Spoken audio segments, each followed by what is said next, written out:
Good morning and good day to you. This is Brandon Tilt here, and you're tuned into the Feather of Light podcast. Today I'm feeling actually quite excited to get into this topic.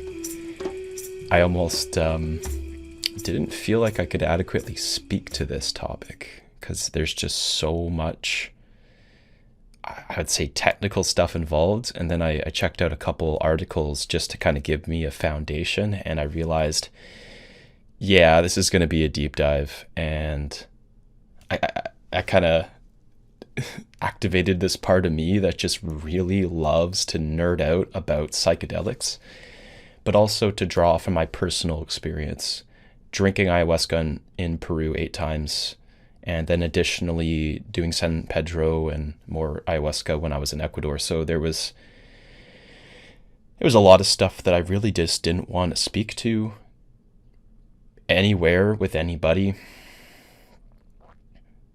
And some of which I might just kind of keep to myself, right? But some of which it just feels like it's so cool to just return back to and recognize, oh my God, there was so much going on in each moment that I just didn't feel like I could share about it and really articulate what was going on, especially if it was something that was going on in my body and my nervous system. So this is going to be about how, firstly, the personality traits that you have, just, the way you are as a person, contributes to the type of psychedelic experience that you might have at, say, an ayahuasca ceremony or other types of deep dives. And then in addition to that, I'm going to also get into how psychedelics over the long term, or sometimes maybe over the course of a couple weeks if you do a really intense retreat, contribute to certain personality shifts and the pros and cons, so to speak, to that, like how that can be incredibly beneficial and that can change your life for the better, or that can really be terrifying and debilitating and send you into spirals that you otherwise might not have gone into. So let's jump on in. I'm going to be referencing a couple articles here. This first one here, it's called The Relationship Between Personality Traits and Psychedelic Experiences. And I love this one. It really does give you something of a framework to work with. And it's talking about openness, right? How open are you, really? You can take like some sort of assessment, I believe, to see where you are on the spectrum of like how much, what is it, the big five personality traits. I don't remember exactly what all of them are, but one of which is openness.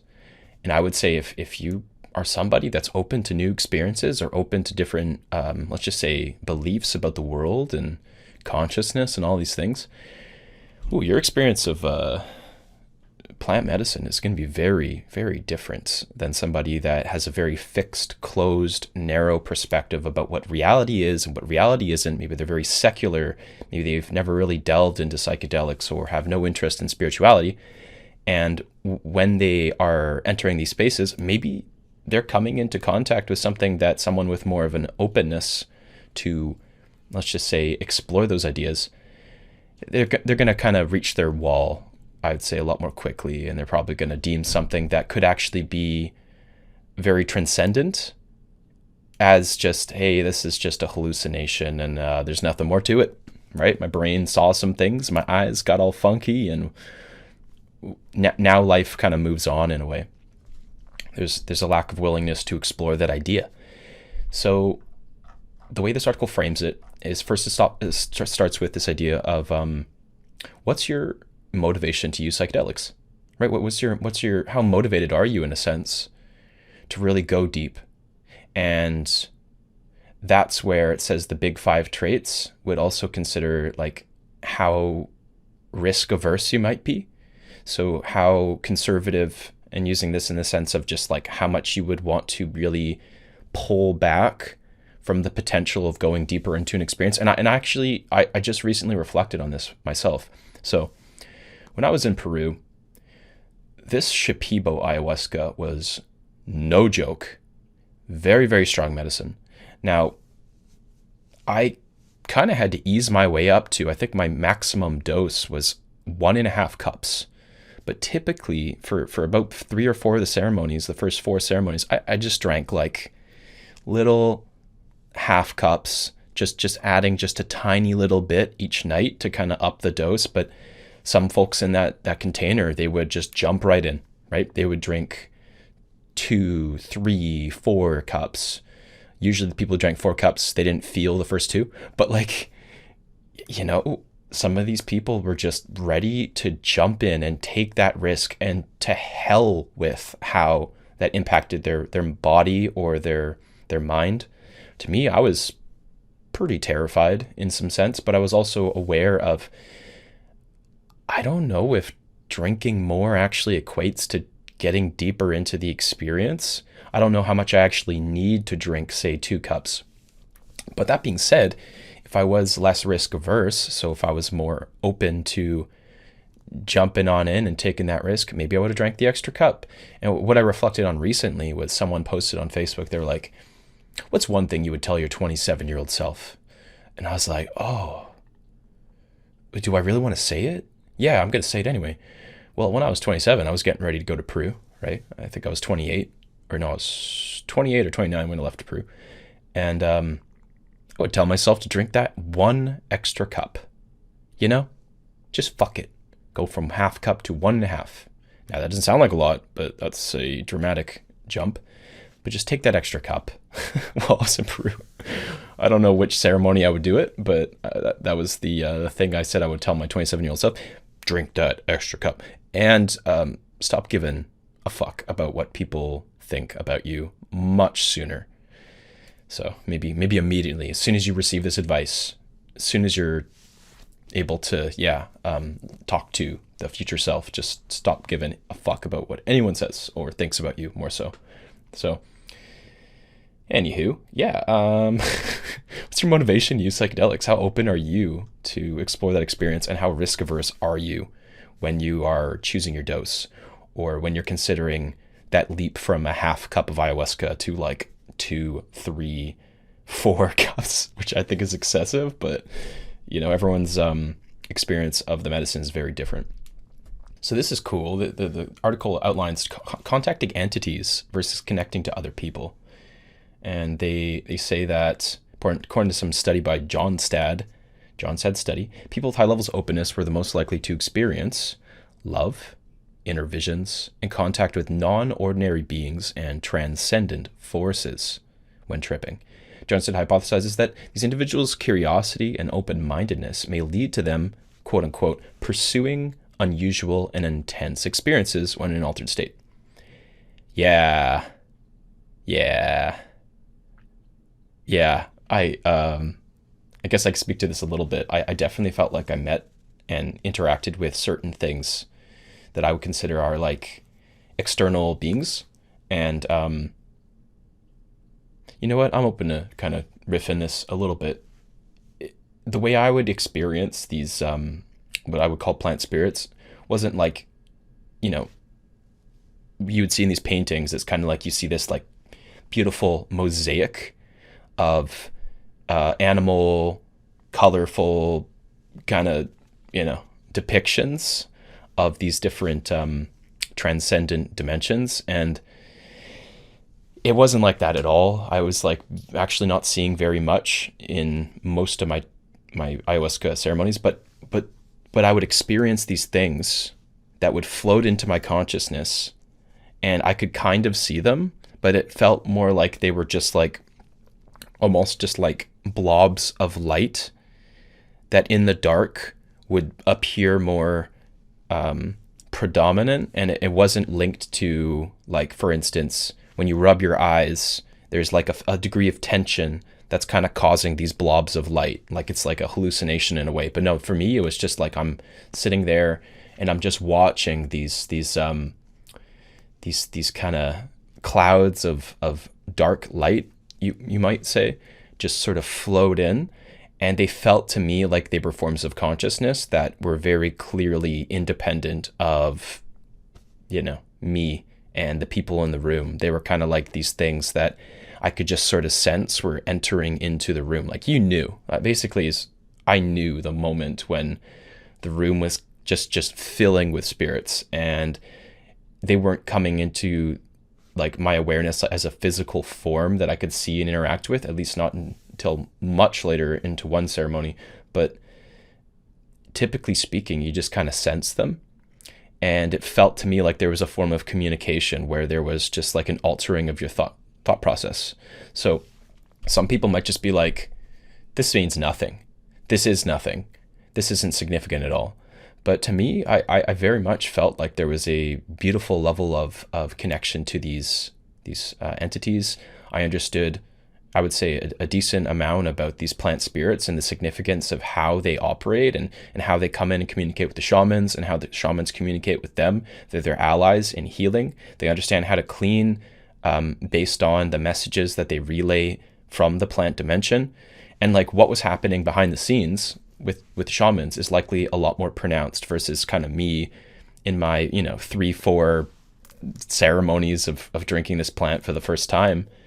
So yeah, I felt like I was able to actively contact these things when the veil is open, because I find that when you're in the Western culture and you're not on psychedelics, you're bombarded with so much sensory information that's just clouding your capacity to sense the underlying energetic forces that I would say are these dimensions where the plant spirits exist, or the subtle ways to which plants communicate with you. And when you're in these altered states, it's less subtle, but it requires a certain environment, a certain climate, if you will, that where they can feel like accepted and welcomed. Like, for instance, the dieta is so much about your smell, right? So when you undergo a dieta, it's apparently changing the way your body smells. You're smelling less stinky, right? You're smelling less like a human. You're smelling more like what the Amazonian shamans would consider the forest. You're smelling more like the jungle. You're smelling more like the animals and less like what a human smells like, so that the plant spirits can come in and feel like they're like, oh, you don't stink of human, so I feel like you're more approachable. That's actually how they framed it. They in the book Singing to the Plants. It's a beautiful overview of Amazonian mestizo shamanism. That's how they framed it, and that's how I remember my experience of it. It was just that, okay, I really was just trying to create that climate or that environment, being in Peru, being around all these jungle animals and all these different plants, and drinking the dieta, abstaining from all these different foods, right? And drinking the ayahuasca, of course. So yeah, just look into this article a little bit more. They talk about ego dissolution and just like the likelihood that you're actually going to experience that, kind of being related to your personality and how much of a risk taker you are in general. Like, I can imagine it would feel, and I actually have experienced ego dissolution a couple times. Actually, to speak to that a little bit, the 2 times I've experienced ego death, one of which was when I'd smoked 5-MeO DMT in a ceremony, and I'd say I was terrified. I almost felt like I was going to have a heart attack. My heart was beating so fast, and when I came back, I experienced tremendous anxiety. The whole experience was actually completely blanked out. I didn't remember any of it. And then the other experience would be during my probably 3rd or 4th ayahuasca ceremony. I remember basically feeling like there was this like entity that was ayahuasca, and my mind felt like it was kind of just like peeled back, and I basically was just like, this is the most vulnerable I've ever been. This is not okay. I feel like there's this force that's basically just like ready to attack me, and I felt like I was basically just like a newborn baby facing up against this like monolithic entity that is this form of consciousness that we call grandmother, God, basically. And I'm like, oh, I feel so helpless. I feel so like I've set myself up for this experience of like, putting myself on a dinner plate for this form of consciousness to just devour me. And it felt very disturbing in ways. But That's how the mind is. The mind doesn't want to accept. If I were to describe how it feels prior to that, it might feel like you're getting ready to die. And how many people are actually feeling like that's something that they're prepared to do? You know, you can kind of tell yourself, hey, we're gonna die today, but it's like, you know, you're not going to want to do it. When you're actually faced with a situation where your life is at risk, you're not going to likely just say, okay, it's time to go. All right, we're done. We're ready. So it's like, you know, you're risk averse. You're not willing to risk your life in that sense. So like risking your ego and its life, it's very unlikely that most people are truly ready for that experience. And maybe oftentimes it would reflect that when they go deeper into a ceremony or a psychedelic experience and they're faced with the, let's just call it the choice, right? There's the decision there of, do you want to go deeper? Do you want to fully bring this trip into the, you know, the end point? Are you ready for that? And you're kind of like, no, I'm tired. I don't want to do this. I'm afraid. And you kind of pull back. And I would say it requires quite a tremendous dose for you to override, I would say, were the protector parts that are pulling you away from the ego dissolution experience. They're kind of last minute. They're getting the hook, right? You know, you're on the stage doing your dance. They get the hook. They're like, you're like getting closer. You're dancing closer to ego dissolution. And then the protector part's like, yep, not today, buddy. And you're just like, you know, probably grateful for the protector part in that sense, but not if your goal, let's just say, is to dissolve the ego, which for some people it might be. But if you're not ready, you can't force it. You know, there's no chance of pushing past these protector parts, which I would say they kind of leap in last minute and prevent you from really fully embracing the ego dissolution process. However, I will say this.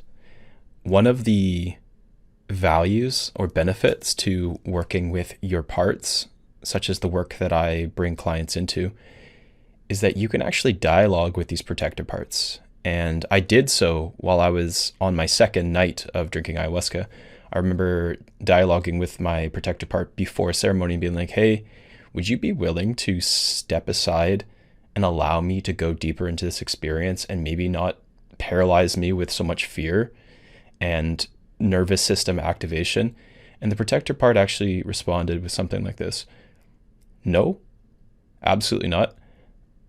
And then I kind of countered with, would you be willing to just give me a little bit more space so I can just feel into the experience a bit more? And the protector part was like, okay, I guess I can trust you with a little bit more space. And you can essentially gain the trust of your protector parts before entering into these psychedelic experiences, so that you can get a little bit deeper and, I would say, earn their trust by going into those experiences and creating the safety for yourself, and not, you know, creating a scenario where the protector part's like feeling the need to pull you out of the experience prematurely.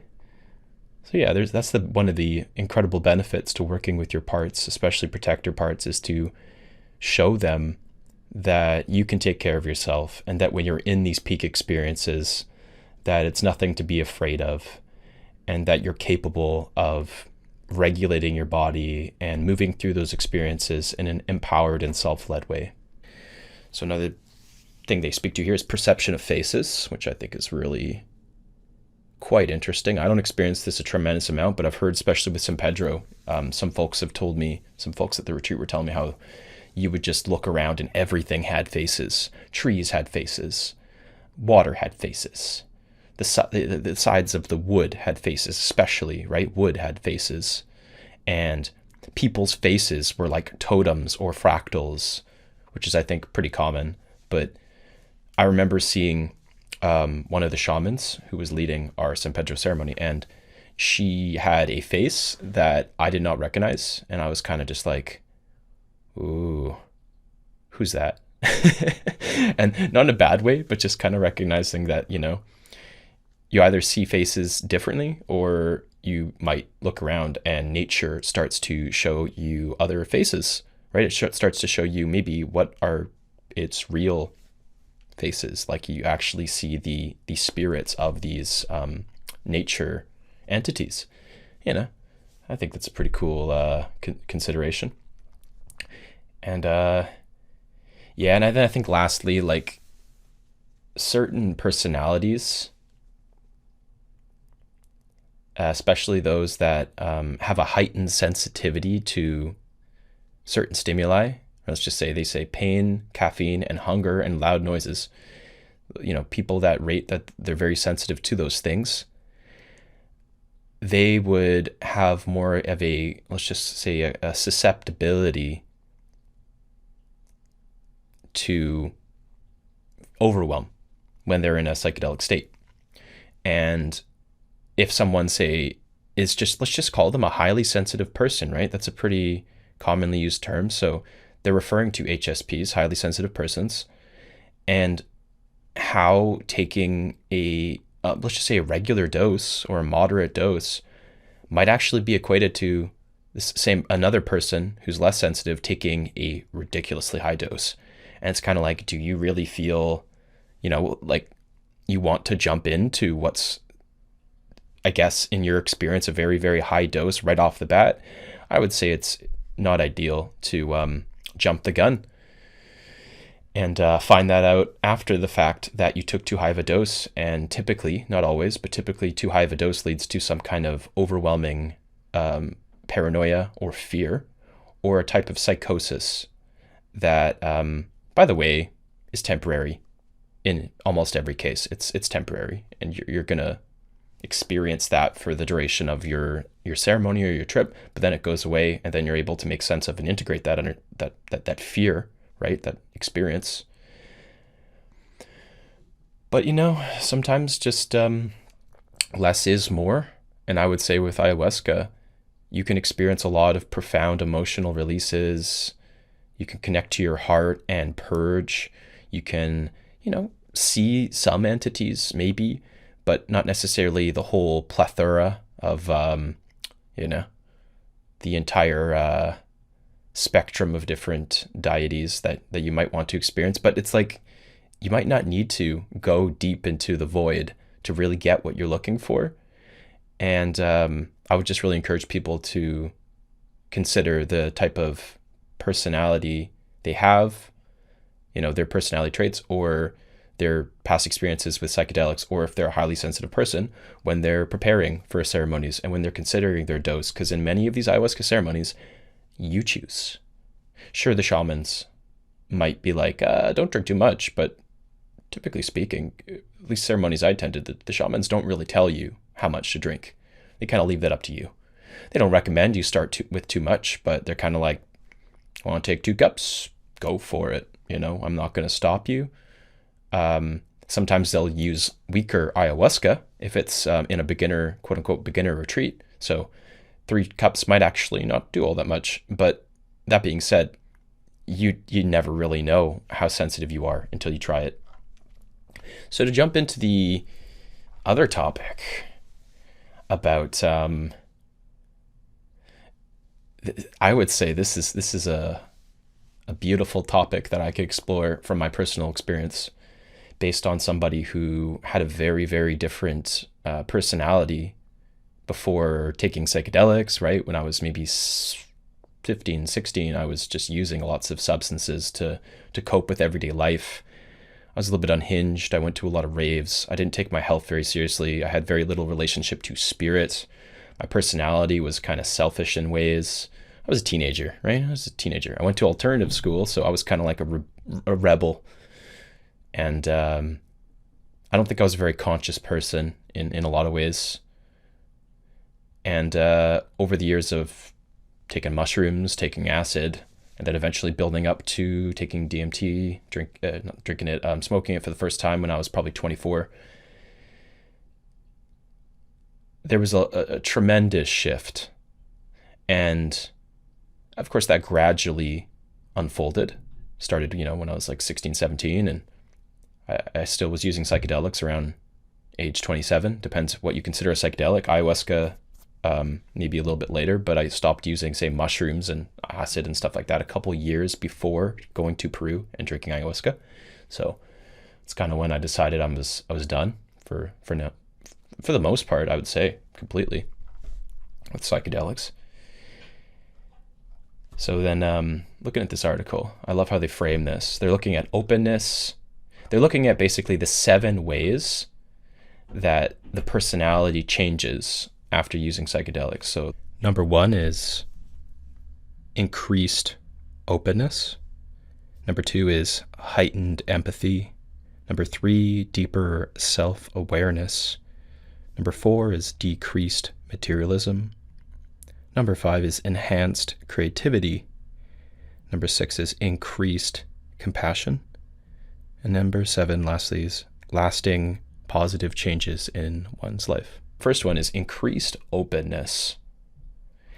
And I want to frame this in the sense of each of these traits or each of these changes. I would say I propose there's a positive side to that, and then there's a negative side to that. like, what does increased openness really mean?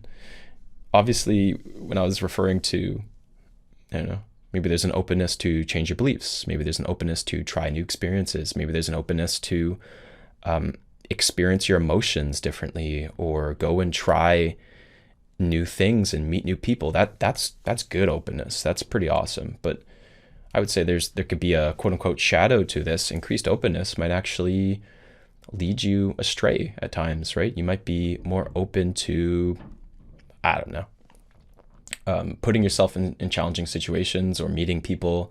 Like you're in a sense exposing yourself to people that might actually be bad for you in some sense. Or there's a lot of ways to which increased openness could also backfire. And it's kind of like you need to have the capacity to set boundaries. And if people don't have the ability to set healthy boundaries, increased openness could actually make them very vulnerable. So this is something I've considered a lot, actually, is once you drink ayahuasca, there's like a buffer zone within the next month where your heart is just so open that you feel like you're so drawn to connection, usually emotional or spiritual, but sometimes physical and intimate and romantic connection, and just how vulnerable you are. After drinking ayahuasca, it feels to me like this is one of those reasons that I would say in psychedelic therapy, or if you're a facilitator for a retreat, there's a lot of protocol around this. You're not just hooking up with fucking people who are drinking ayahuasca over here, right? It's really, really unethical, because there's a degree to which they're very, very open and vulnerable. So, people are, I'd say, adults, and they're responsible for their own choices and decisions. You can't entirely safeguard this, but I would just say having an increased openness could also create a vulnerability, in a sense, to enter into romantic dynamics that you otherwise would not enter if you had not drank in that plant medicine. So number 2 is heightened empathy. And what a beautiful experience when you're able to actually tap into your capacity to attune to other people. Get off the topic of yourself, right? Really get into the experience of another person and really deeply feel what it is another person is going through.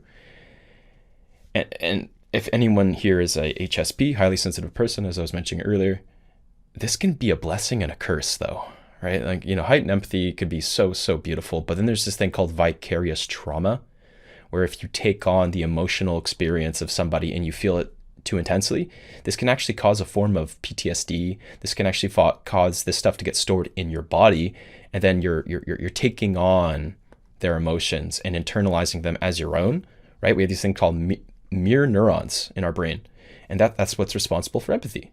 It's amazing. Our brain actually recreates the experience of the emotion that we see somebody experiencing. Someone starts crying and you have a high level of empathy, you're going to start to feel, your brain's going to start to recreate the neurological response of as if you were feeling that sadness. But if you take that to the extreme, you're starting to feel pain and suffering when it's actually not about you. And it's not about it's not your responsibility, I would say, for you to take on another person's pain, and heightened empathy can be a double-edged sword in that way. So it's like, how capable are you at recognizing where you're taking on other people's pain and what is yours to essentially hold on to. So this third point here in this article is deeper self-awareness. Right? So if you're somebody who just genuinely didn't really have awareness at all, right? Around your own experiences, around your own emotions, around your own thoughts, I would say that this is a beautiful thing, that the psychedelics, or in particular plant medicines like ayahuasca, can really open up your world and start to kind of allow you to watch yourself, to kind of be the observer in a way. And there's not necessarily a negative to this, right? Actually, I feel like self-awareness is one of those things where once you've started witnessing yourself, it's going to keep on giving. That being said, how ready are you to process and integrate what it is you observe, right? You might start to see some very disturbing truths about yourself, and how readily can you accept that? Do you know what to kind of where to go to receive support around this increase in self-awareness, right? It's just like, what are you doing with that deeper level of self-awareness? That could be the shadow to that. Decreased materialism. I think that's something I've experienced gradually throughout my spiritual journey, but especially increased after coming back from Peru, right? So maybe some of us are less material inherently, just from the get-go, and others, maybe we grew up and our belief systems were entrenched within materialism, or we sort of inherited that from our parents or whatever. And there's a beautiful thing when we're able to detach from that and really find value in the things that we do have, right? Minimalism, embracing minimalism. That being said, you know, what's the extreme of that? I would say getting rid of everything, feeling like you need to detach from all materialism might be the extreme of that, which this could be a negative outcome for a person that maybe on some level might need to actually search for more stability in their life. And then now they've felt an even less inclined to attach to any material possessions. Maybe they have a hard time just being in one place and acquiring anything. And, you know, who's to say what's right or wrong in that sense? You know, a person who lives as kind of like a nomad, maybe they don't need anything, but when you're a nomad, I can imagine you do still need to have some possessions. So, you know, just avoiding the extremes, I suppose. Having a healthy relationship with materialism would be, I would say, the place to aim for. And maybe if you take psychedelics, you're feeling kind of like there's like a weight to it. Like you feel burdened by things. And maybe that becomes something that you have to process and integrate. Enhance creativity. I don't even want to see a negative to this one. It's just like artists are, I would say, one of the highest forms of being self-actualized, if you're able to embody creativity. That being said, creativity can also lead to, this is just my assumption, but I think it does lead to some pretty disordered types of thinking, right? So there's a kind of chaotic nature to being overly creative, right? If you look to one end of the spectrum, being overly ordered, the other side would be overly chaotic. And I would say the chaotic mentality might be more creative, but they're also, in a lot of ways, if you look to the archetype of the artist, like, Picasso or maybe, Salvador Dali, the eccentric artists of the, what was it, the Impressionists, of that era. I can't really say I'm overly familiar with all the different art movements, but I guess it's just the nature of the mind when it starts to get overly creative. I think it just invites in all these different sort of fragmented perspectives. It's kind of like once you pull that thread of what might be possible, it just invites in all these different possibilities, and it becomes almost kind of like a slippery slope to anything's possible. And I think that's a beautiful creative outlook. At the same time, where creativity can become a crux is where your mental health starts to decline. There's a lack of, connection to reality. You can become sort of like using this word more abstractly, but kind of schizophrenic in a way. Everything is just kind of is and isn't. So, yeah, I suppose the degree of your capacity to integrate and apply that creativity versus if you get all this boundless creativity as the result of doing a bunch of psychedelics, what are you doing with that? How are you anchoring that? How are you grounding that? What ways to which can you actually sit with and just do something with that creativity? Boundless creativity could be a good thing, but it also could be very problematic if you don't know how to wield that in a sense. And I guess just to kind of put an end to this discussion, this article, they're just talking about lasting positive changes. And the article states this is the most crucial part of the entire experience, right? This is the integration. This is what you're doing with this change, how you're able to take what's maybe a short-term personality change and really apply it into behavioral shifts or lifestyle changes that impact you in the long run. And if you look to some of the research on psychedelics, there's this metaphor about how you have a mountain. And imagine on this mountain, you're watching the ski and snowboarders just kind of running down the mountain, creating these grooves, right? They're creating tracks in the snow. And the more they go down certain routes or paths, the more those grooves deepen. And then the skiers kind of just get pulled into those same grooves because it's kind of oh, well, that's easier for the skis to kind of just get caught up in those grooves and just kind of continues down that same route. In our mind, when it forms neural pathways, it does the same thing. It's firing down in a way that's creating stronger connections between what are called axons, right? These are the little nodes, these are the little bridges in between neurons. And those start to become stronger and stronger and stronger, to which it's just you're continuing down those same grooves, right? You're strengthening those same pathways. And over time, it's you're just automatically going down those paths. You're not even really considering what other options might exist. You're getting kind of sent down the same route without you even really considering whether that's actually what you want to do. So, what happens when you take psychedelics is, consider this metaphor of the mountain. There's snow, there's fresh snow, right? A blizzard even, just a lot of snow. And it covers up all the grooves nice and neatly. So you're back at a level state of where it's just a powder, fresh powder. Everything is just blank. No more tracks, no more grooves. Your skis don't get caught in anything. You can go whatever which way and it's all the same. And you have the freedom to start to create those new pathways. You have the freedom to start to move in different ways. And that's what happens in your brain. That's what happens with your neurons and the axons and the formations between the neurons, the axons, is they can start to branch out in ways that they otherwise would never have considered even possible or necessary. And so what can you do there, with these changes is you can start to assess what do you want to take with you, right? What do you feel like is a lasting benefit to you and your life and the people in your life? And maybe what do you want to leave behind? And this is where I want to branch into the topic of not every single person benefits from using psychedelics, right? I think this is downplayed in the whole psychedelic therapy movement. And maybe a lot of people just don't feel comfortable talking about this, but there's a lot of ways to which it's a gamble taking high doses of psychedelics.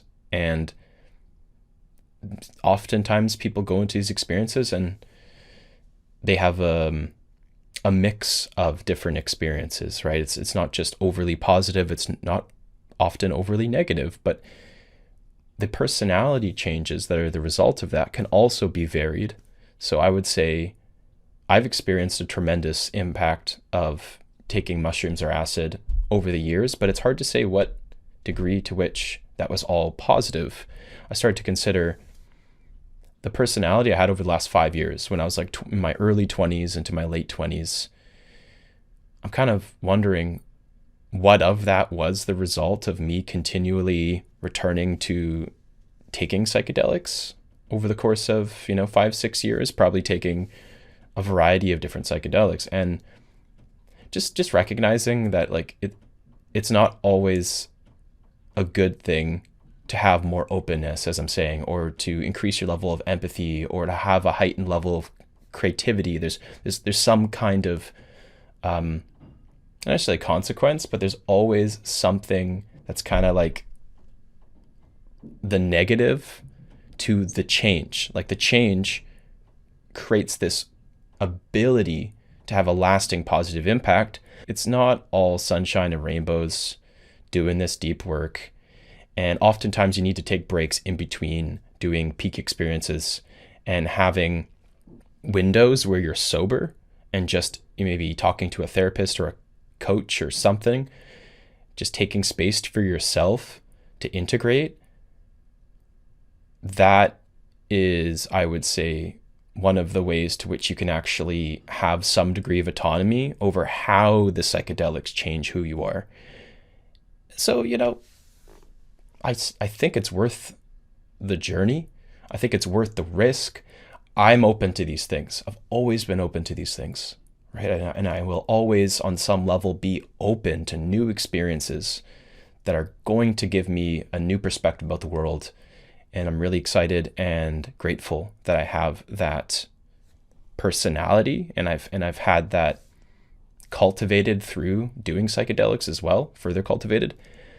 But yeah, you got to be aware that just because you take psychedelics doesn't mean that you're inherently going to improve your mental health or become more connected to spirituality or become a more creative person.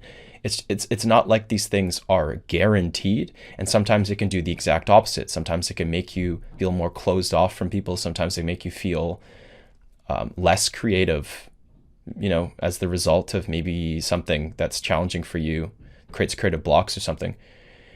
And just, I just don't want to paint it as being one thing, because that's not how life is. Life isn't all or nothing. Life is the gray in the middle. Life is not black or white. Life is understanding the nuance to developing and changing our personality, and the nuance to what these psychedelics do and how they operate within the brain, and just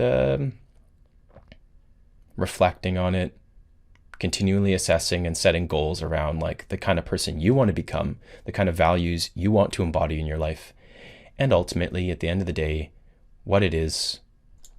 No two people are going to have the same goals or aspirations for what they, let's just say, hope to take away from taking psychedelics or going on a plant medicine journey, right? No two people have the same perspective about what it means to be happy, or, the type of positive, lasting changes they want to introduce into their life. So it feels like it's beautiful how these are broadly defined. And I would say there's a degree to which the personality shifts that one person sees as beneficial could actually be really negative to another person. And there's kind of like a subjective lens to which you have to view these types of shifts in your life.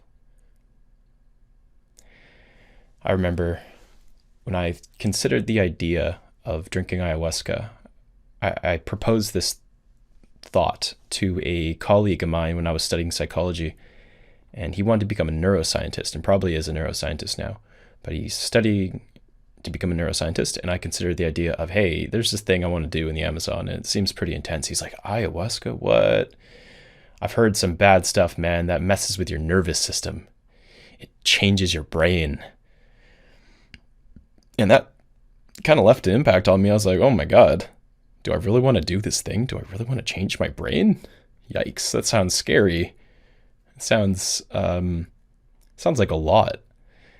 And